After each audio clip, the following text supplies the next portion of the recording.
नबील गबोल ने रेहाम खान को शादी की पेशकश की थी क्या? पाकिस्तान पीपल्स पार्टी के रहनुमा नबील गबोल का बताना है कि उन्होंने इमरान खान की साबका अहलिया रेहाम खान को लाइव टीवी शो में शादी की पेशकश की थी। मैं आज भी रेहाम खान को कहता हूं कि तुमसे बहुत बड़ी गलती हुई और वो भी मानती हैं कि अगर मैं तुम्हारी पेशकश कबूल कर लेती तो मैं इमरान खान के हत्थे नहीं चढ़ती। नबील गबोल ने ये तमाम बातें एक इंटरव्यू के दौरान कहीं।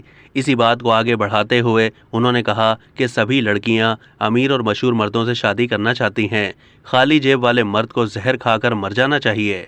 नबील गबोल से पूछा गया कि आप चौथी शादी कब करेंगे, जिस पर उन्होंने हंसते हुए जवाब दिया कि मेरे बच्चे वैसे ही मुझे पसंद नहीं करते कि बाबा आप टीवी पर आकर फ्रैंक होकर बातें करते हैं।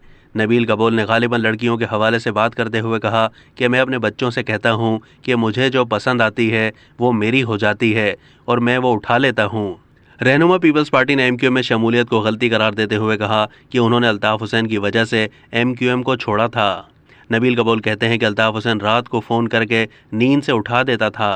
वो पार्टी के तमाम एमएनएस को रात को 3 बजे से लेकर सुबह 7 बजे तक फ़ोन करके बहुत ज़्यादा तंग करता था और उल्टी सीधी बातें करता था।